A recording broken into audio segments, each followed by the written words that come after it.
everybody, welcome to my channel for new battle report. Wanted to try some tweaks on my list after ETC. Played practice game with Shizu from France. Basically, I wanted to try out some other option to see what I could possibly modify in my list until the end of the year. And since the Ogre book has plenty of options to offer, there are still quite a lot of things I could potentially try out. For this game, I basically took my ETC list, moved the Shaman back to Shamanism with the Ligotongue. I switched the Great Khan for Mammoth Hunter. I went for Bruisers instead of Tribesmen. I put a Discipline banner on both the Mercvets and the Bruisers since I have Leadership 8. What else can I tell you? Still BSB 18, Road of Battle. I downsized the Tusker from 4 to 3 to be a bit more, play a bit more with them, maybe take a bit more risk. And then, I think that's it more or less. And I was facing the following list. Here, the Master Pyro, Counteract Tower BSB, Cheap Commander with a 1-up on the River Chariot, 45 Spears with a Warhall of Rima, 6 Lancers, Piece of Chaff, an Eagle as a second Piece of Chaff, a 5 Phoenix, 10 Lion Guard as a Skirmisher with the Banner of Bill Calming, 3 shooting units, 2 times the Guard, 1 time the Watchers, and 2 Sky Sloops. So very shooty list with a core block basically, and then some support pieces being some Swordmaster, Lion Guard, Phoenix, or the small commanders. We played a Marching Column and Secure Target, and below you have the spell selection from both players. Matchup analysis quickly.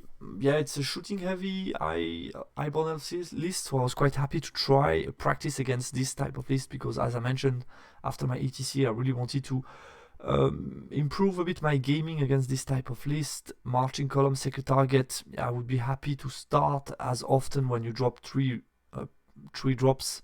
You are quite happy that you can start, especially when you check both lists.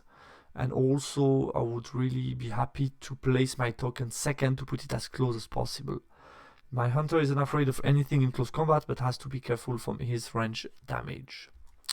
Deployment, unfortunately I won the roll for side and the map was pretty even, so no big difference here. I decided to pick bottom due to, I guess, covering purposes mainly. I place my token here. I think in hindsight I should have put it slightly more to the right, and he put it at the far left as much as he could, so he identified the fact that I would like to have them as close as possible, then that I would probably struggle more than him to play on the whole map, so which makes totally sense. I could have placed mine, I think, a bit more to the right to avoid him going behind the hill and still being able to score, so I think that's something that I could have avoided considering the fact that he has some small scoring units. And then deployment, we both started from the right. He put down Eland Reavers, Swordmasters, and a 5 Phoenix as his 3 first drop. And I put down from Tribesmen, a Saber-Tooth Tiger, and a Giant. And after that he dropped, he placed his commander, 1 sloop on the left, 1 sloop on the right, Queen's Guard, Sword from core, so Spearman, Lion Guard with 2 characters, so General and the BSB. His his Giant Eagle, sorry, the 6 Grey Watchers, and on the far left the 6 Lancers. My counter deployment, so I figured out I want to play for both objectives, so I place BSB 18 in the middle, Tusker on the left, Bruiser Star on the right. I think that was my the main idea behind this. Then I placed as a support unit, Tribesman unit to push forward, try to bait his cavalry to charge me. Place my Frosty near the Mercvets that are behind the soft cover train. Bruisers on the right with the Shaman. Rock that cannot, so babysitted by the Giant, that cannot be frenzy bait basically from his turn 1. I wanted to avoid that. And that's it more or less. And yeah, on the far right, so the dog and the Tribesman. His turn 1. I put them as far as possible to avoid him shooting me turn 1, basically, with the sloops and so on, to avoid a panic check. So he pushed forward with some units, shuffle a bit around, nothing important to mention. He got d6, strength 4 on my Mercvets with 2 dice against 2, did 2 wounds, and then with shooting did another 4 wounds. So he already killed 2 Mercvets, and I haven't started to play yet, so this is not starting well for me. My turn 1, I place my giant behind the hill, try to be a pain, position some counter charge, try to zone him with my rock, but at the same time avoiding him moving out of the arcs by zoning him with bruises and also rock. And the rest just me moving around, trying to get some good shots. Position myself within 24 of the giant eagle. March forward with my tribesman to bait him to charge me, and then making sure that the flea doesn't get to the Tuskers. In magic phase, he binding scroll my totemic summon. I get chilling all off. I got also swarm of insects, did 2 wounds to the giant eagle, and with shooting attack I finish the last wound of the eagle, so I get rid of 1 piece of chaff and get some points, which is always nice. His turn 2, we charge my chaff on the left, which surprised me a bit, push the spear, which makes sense, move around with the sloops and fire phoenix to continue to apply pressure. Basically, he has a lot of fast moving unit, like the commander can march 14, the phoenix can march 18, making sure that I cannot move too much without letting him moving out of arc, which I really want to avoid. So that's how he moved. From magic, he did another 3 wounds with pyromancy on my mercvets, and then another 5 wounds with shooting on my mercvets. So basically, I don't have many mercvets left after turn 2, which is a big problem. Let's move on to my turn 2. So I move back with my mercvets, move forward with the frost phoenix to threaten his spear, leaving him with a charge on 8 and the counter charge ready in case he wants to try that out. I forgot to tell you about that, so he broke me, I fled, he restrained, and then on my turn I decided to charge with the Frosty. If either he failed her or he decided to flee, I guess he decided to flee straight away, and I had the double 6 charge here, so I redirect here and just fail charge towards the spear guy. Not really scared of a combat between him and those guys that will be wounding him on the 6, and then I didn't even need to charge with my Tuskers on them due to the fact that they already fled from my Frosty and they were too far away. So I just push forward, make sure that if he rallies then I can charge again. This guy rallied, he failed charge, like I said. I reformed them to cover all the angles in case the Fire Phoenix want to move here. I decided to push with Giant to threaten his backline, forcing him to defend and to react, basically. That's what I wanted to do. From this positioning, yeah, I had no good charges. Maybe I could have, I'm just thinking if I could have had some other better positioning. Maybe we can think about positioning here on the left, just having a look at them, since there are character inside and I see the flank of that. That could have been a very good position as well, here on the left, rather than moving in the middle of his line where he can still shoot at me. But I wanted also to distract him and force him to react to the Giant and giving some breathing space for my mercvets. In magic phase, he binding scroll again, totemic summon. He dispelled chilling all, but I got +1 resilience on the mercvets, which is nice. Shooting, I did 1 wound to the sloop, and that's it. His turn 3, he attempted a long charge on 8 with the spear guy on my Frosty, which surprised me a bit. I decided to stay. Obviously, he failed that charge. He repositioned the Lion Guard in front of them, put his BSB here, the mage in 1 unit, turn around with some of the shooter to shoot at the Giant, basically. In his magic phase, he got Flaming Sword on those guys to avoid me charging in. And then he did also 2 wounds to my Giant with the Phoenix, maybe? Don't know. Or the shoot, maybe it was the magic. And then shooting another 3 wounds, so I have only 2 wounds left. That's what I was saying before. It's not maybe the smartest move to move in middle of all his shooting attack. I could have done something smarter, just being here, looking at here, and forcing him to react in another way. So I didn't feel that was the best move. He could have done the same, obviously moving the Lion Guard in front, moving the character out and try to shoot me, but I would still have hard cover, so not suffer that much from shooting, basically. Since he failed charge, he uses the piece of chaff to chaff my Death Star, which makes totally sense. My turn 3, I charge the chaff. Didn't pass the march check, but move here 7. I would have liked to pass the march check to move back here somehow. So I just move 7 here. Reposition Auroch and stuff. Reposition mercvets out of arc of the spear guy. Reposition him slightly, and here I march forward as much as I could with the Tuskers. basically in the magic phase I got +1 toughness on the Mervet. Shooting, I did 3 wounds to those guys and he failed. The panic check on 9 rollable, fled here, nothing else panicked, so it was fine for him and he will rally on his turn, so nothing too bad. But close combat, I just killed those guys. And also, yeah, worth mentioning, this charge was quite low. I don't remember if I had line of sight. I would say no, or very long charge maybe. I don't know. He's turn 4.